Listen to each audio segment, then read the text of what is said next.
सबसे पहला सब्जेक्ट हमें किसकी प्रिपरेशन करनी है टेस्ट को पास करने के लिए। जेब में रखिएगा जो इस टाइम पंजाब पुलिस की जॉब्स आएगी हैं, उस पंजाब पुलिस की जॉब्स की हायरिंग बहुत जल्दी होनी है, एज सुन एज पॉसिबल हो जानी है। सबसे मुश्किल टॉपिक कौन सा होता है पंजाब पुलिस में बताएं, जिस सब्जेक्ट में सबसे ज़्यादा बच्चे फेल होते हैं? अंग्रेज चलेगी, क्या छोड़ के? अंग्रेजी छोड़ के। इंग्लिश सबसे ज़्यादा मुश्किल, जो बच्चों को सबसे ज़्यादा परेशानी के सबब होता है। बच्चों को लगता है कि ये इंग्लिश जोन सी है वो हमसे नहीं हो पाएगी, राइट, और इंग्लिश हम नहीं पास करेंगे। ऐसा क्या करें इंग्लिश में कि हम पंजाब पुलिस का पेपर जो है पास कर सकें? सबसे पहला पॉइंट, सबसे पहला पॉइंट है आपका एक्टिव एज डायरेक्ट इंडायरेक्ट। इन दो की आपने प्रैक्टिस करनी है। आप जितने भी स्टूडेंट्स हो पंजाब पुलिस में अप्लाई करने वाले, वो मेरी बात तो सुनते हैं लेकिन अमल नहीं करते, तैयारी नहीं करते। रोते हो, सब कुछ करते हो, लेकिन आप लोग तैयारी नहीं करते।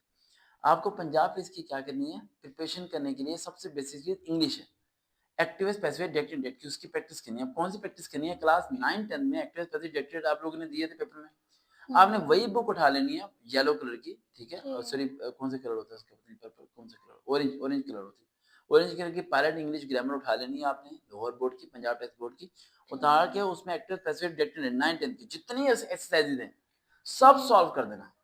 जो लेसन की है। हाँ जी, आ रहा दिन में हाँ जी। वो सारी सॉल्व कर देनी है, प्रेजेंट पास्ट फ्यूचर इंडेफिनिट वो सारी सॉल्व करनी है।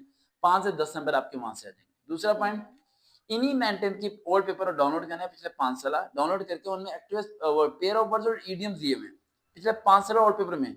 जो पेयर ऑफ वर्ड्स और इडियम दिए हुए हैं उन्हीं की आपने प्रिपरेशन करनी है और बाकी किसी और की प्रिपरेशन नहीं करनी।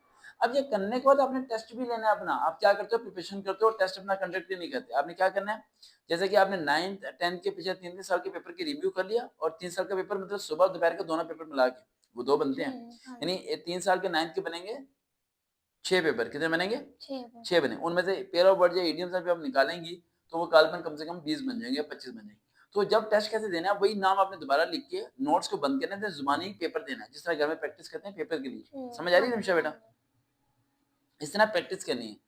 एक्टिव पैसिव के लिए और डायरेक्ट इंडायरेक्ट के लिए भी आपने यही करना है। सिंपल स्ट्रेटजी है। आपने घर में किसी को कहना है कि मेरा पेपर ले ले, वो मार्क करके दे दे, या आप ही मार्क कर दो, या मम्मा मार्क कर दें कि बेटा ये मुझे टेस्ट दो।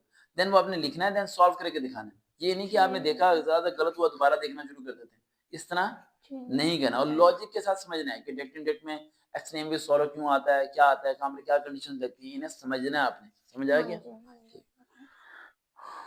पहले तो पॉइंट हो गया। Point number 3, there is a full marks gaining point, that is a preposition, is, are, an, on, in, at। इनका इस्तेमाल कैसे करें? इनका इस्तेमाल करना सीखना आपने इंडियन स्पीचेस से। कहाँ से? इंडियंस आपने लिखना है कि prepositions का बेस्ट यूज इंडियंस बड़े अच्छे तरीके से बताते हैं, पाकिस्तानी नहीं बताते। समझ आ रही है?